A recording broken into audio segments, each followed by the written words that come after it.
창세기 46장 1절에서 7절까지 말씀을 교독합니다. 이스라엘이 모든 소유를 이끌고 떠나 브엘세바에 이르러 그의 아버지 이삭이 하나님께 희생 제사를 드리니 그 밤에 하나님이 이상 중에 이스라엘에게 나타나 이르시되 야곱아 야곱아 하시는지라. 야곱이 이르되 내가 여기 있나이다 하며 하나님이 이르시되 나는 하나님이라 내 아버지의 하나님이니 애굽으로 내려가기를 두려워하지 말라. 내가 거기서 너로 큰 민족을 이루게 하리라. 내가 너와 함께 애굽으로 내려가겠고 반드시 너를 인도하여 다시 올라올 것이며 요셉이 그의 손으로 내 눈을 감기리라 하셨더라. 야곱이 브엘세바에서 떠날새 이스라엘의 아들들이 바로가 그를 태우려고 보낸 수레에 자기들의 아버지 야곱과 자기들의 처자들을 태우고 그들의 가축과 가나안 땅에서 얻은 재물을 이끌었으며 야곱과 그의 자손들이 다 함께 애굽으로 갔더라. 같이요. 이와 같이 야곱이 그 아들들과 손자들과 딸들과 손녀들 곧 그의 모든 자손을 데리고 애굽으로 갔더라. 아멘. 할렐루야. 하나님의 크신 은혜와 평강이 오늘도 변함없이 여러분 가운데 가득 넘치기를 주님의 이름으로 축원합니다. 야곱이 아들 요셉이 살아있다는 소식을 들었습니다. 짐승에게 찢겨 죽은 줄만 알았었는데 그 요셉이 살아있다라고 하니까 얼마나 기쁘겠어요. 야곱이 그동안 그 20여 년 동안 요셉이 죽은 줄로만 알고 얼마나 그 아픈 마음을 부둥켜 안고 살았어요. 그래서 그 마음이 고스란히 이 베냐민에 대한 편애로 이어지기까지 한 것을 우리가 너무나 잘 알고 있죠. 그런데 그 요셉이 살아있다. 애굽의 총리가 되었다. 우리가 그런 상황이라고 한다면 마찬가지 심정일 겁니다. 너무나 기쁠 거예요. 그래서 야곱이 아주 기쁜 마음으로 이제 요셉을 만나러 갑니다. 그런데 이제 요셉을 만나러 서둘러 가면서도 그런데 한편으로 또 신중한 자세를 가지고 있음을 우리가 오늘 말씀에서 볼 수가 있습니다. 1절 말씀 보면 야곱이 이제 브엘세바에서 하나님께 희생 제사를 드렸다 하는 그런 내용이 나와요. 브엘세바는 가나안 땅의 최남단입니다. 그래서 거길 넘어가면 이제 가나안 땅이 아닌 거예요. 거길 넘어가면 이제 광야가 나오고 그 광야 넘어가면 애굽 땅이 나오는 그런 모습입니다. 근데 그 브엘세바에서 하나님께 제사를 드리는 거예요. 왜 지금 하나님께 제사를 드리는지 그 정확한 이유가 명확하게 언급되어 있지는 않습니다. 근데 우리가 짐작해 볼 수 있는 이유는 하나님께 감사하잖아요. 요셉이 살아났는데 아니 여러분 같으면 하나님께 감사 안 하겠어요? 너무 감사하잖아요. 너무 감사한 마음으로 하나님께 예배를 드리는 거, 제사를 드리는 거 너무 당연한 이유일 것입니다. 그래서 아마 하나님께 감사하고자 하는 그 마음으로 제사를 드린다라고 생각을 해볼 수가 있어요. 그런데 또 한편으로는 어떠한 그 마음으로 이 제사를 드리는 거 하면 자신의 어떤 가는 길에 대해서 자신의 이 선택에 대해서 하나님께 그 뜻을 구하는 것으로 우리가 또 짐작해 알 수가 있습니다. 왜냐하면 지금 하나님께서 이제 제사를 드리는 야곱에게 그 밤에 이제 찾아오셔서 만나 주시잖아요. 근데 이제 3절 보니까 야곱에게 뭐라고 말씀하세요? 애굽으로 내려가기를 두려워하지 말라. 이제 이렇게 하나님께서 말씀하세요. 지금 그래서 이 말을 약간 좀 뒤집어서 생각을 해보면 야곱의 마음 한켠에 어떤 마음이 있다라고 우리가 볼 수가 있어요. 애굽으로 내려가는 것에 대한 어떤 이 걸림돌 같은 마음이 하나 있는 거예요. 두려워하는 마음이 있는 거예요. 이거 내려가도 되는가라고 하는 그런 마음이 야곱 안에 있는 겁니다. 그래서 아마 야곱이 하나님께 제사를 드리면서 하나님의 뜻을 겸손히 구하고 있는 것은 아닌가 이렇게 생각을 해볼 수가 있는 거예요.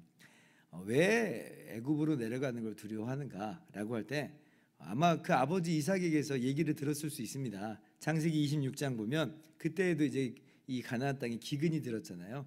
그래서 이삭이 이제 애굽으로 내려가려고 하는 마음이 있었는데 하나님께서 애굽으로 내려가지 말라고 말씀하셨잖아요. 그래서 이삭이 애굽으로 내려가지 않고 그랄 땅에 계속 머무릅니다. 그리고 그렇게 그랄 땅에 머무른 이삭에게 하나님께서 놀라운 복을 허락하신 것을 우리가 성경에서 보았죠. 아마 그 이야기를 분명히 야곱도 알고 있고 또 보았고 들었고 어쩌면 그 시간도 함께 했을 수도 있고요. 그래서 이러한 모습들을 볼 때 하나님께서 원하시는 모습은 가나안 땅을 떠나는 거 아니야. 가나안 땅을 떠나면 안 돼. 이런 것들이 마음에 분명히 자리 잡고 있을 거란 말이에요. 물론 야곱이 가나안 땅을 그러면 한 번도 떠난 적이 없느냐?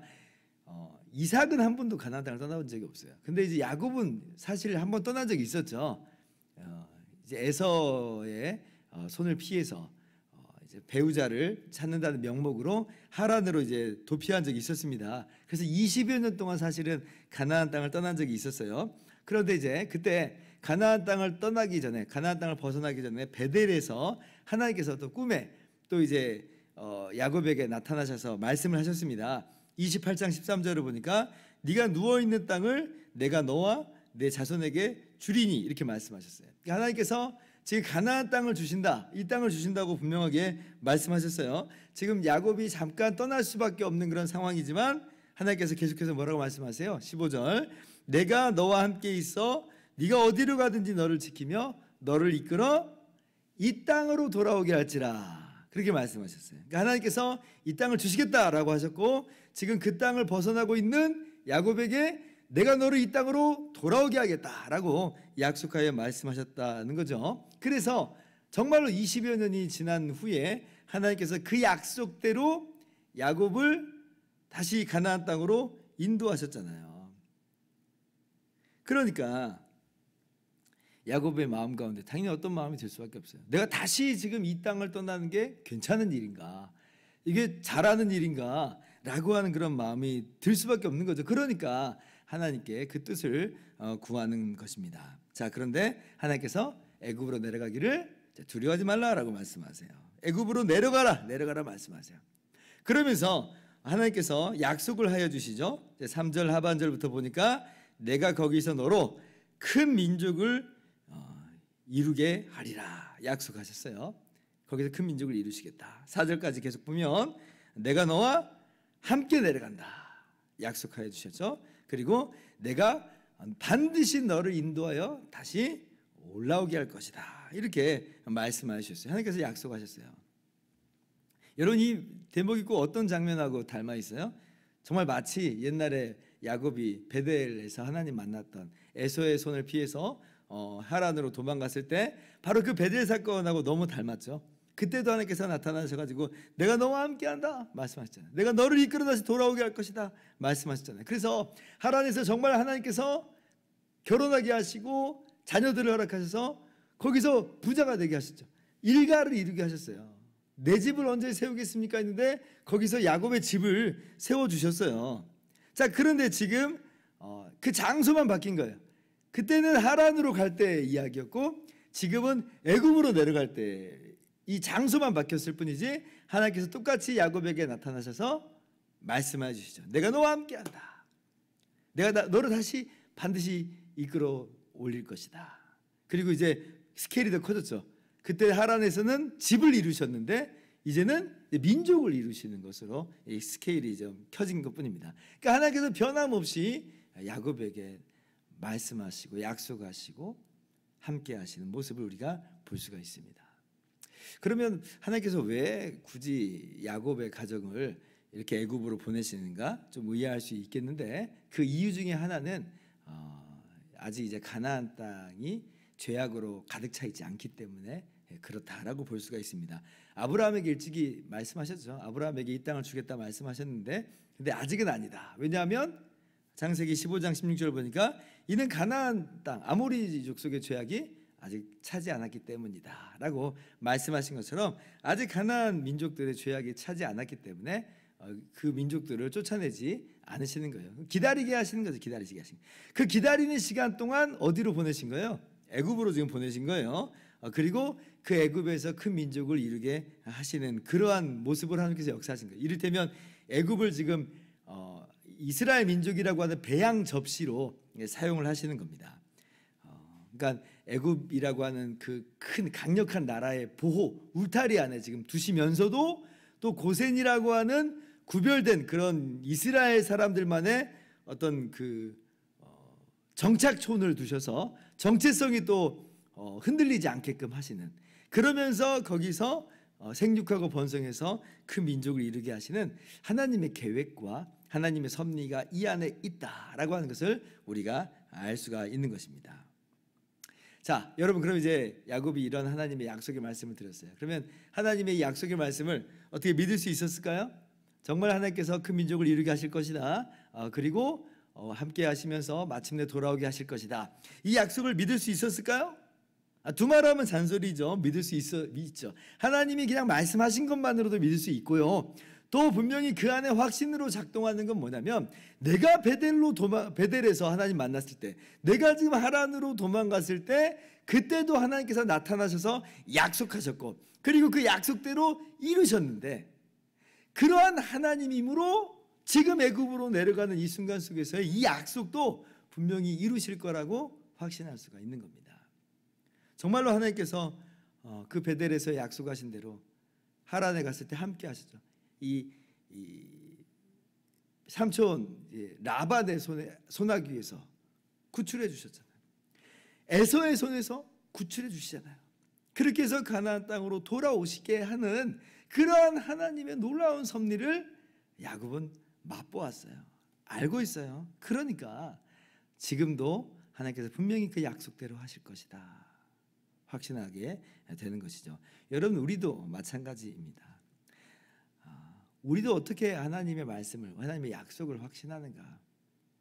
우리에게 이루신 일을 보면서 우리는 더 확신하게 되는 거예요. 하나님께서 내가 너희와 영원히 함께한다, 내가 너를 떠나지 않는다, 장차 예수님 다시 오실 때에 새하늘과 새 땅으로 너희를 인도할 것이다. 어떻게 확신해요? 우리가 확신하는 이유는 이전에 하나님께서 우리를 위해서 행하신 일을 맛보았기 때문에 확신할 수가 있어요. 어떤 일을 하셨어요? 하나님께서 우리를 사랑하셔서 아들 예수님을 보내주시고, 예수님께서 우리 위해서 대신 십자가에서 죽으심으로 우리를 건지시는 그 위대한 희생과 사랑을 우리는 맛보았잖아요. 그러니까 그 사랑을 보면서 우리는 무엇을 확신할 수 있냐면, 하나님께서 약속하신 바 새하늘과 새 땅, 영원히 우리와 함께 하심, 우리는 분명히 확신하면서 나아갈 수가 있는 것입니다. 어제도 역사하신 하나님께서 오늘도, 그리고 장차 영원히 변함없이 일하실 것이다. 우리는 이야기할 수가 있는 거예요. 그러므로 십자가는요, 우리의 삶과 신앙의 토대예요. 십자가를 보면서 우리는 오늘을 확신하고 내일을 확신할 수가 있어요. 우리가 그럼 무엇을 오늘 바라보면서 살아가야 되겠는가? 주님의 십자가를 바라보는 거예요. 십자가에 계시된 하나님의 확고부동한 사랑과 정말 그 놀라우신 은혜를 우리가 바라볼 때에, 그것을 붙잡을 때에, 그것을 힘입을 때에 우리는 오늘 또 확신하면서 나갈 수 있습니다. 환경이 많이 변할 수 있어요. 여건이 많이 바뀔 수 있어요. 그러나 그것보다도 분명한 십자가가 있기 때문에 우리는 여전히 확신하면서 나갈 수 있다. 오늘 무엇을 바라보면서 사시겠습니까? 주님의 십자가를 바라보면서 확신하면서 모든 두려움을 떨쳐내는, 이겨내는 저와 여러분의 모든 삶이 되기를 주님의 이름으로 축원합니다. 기도하겠습니다.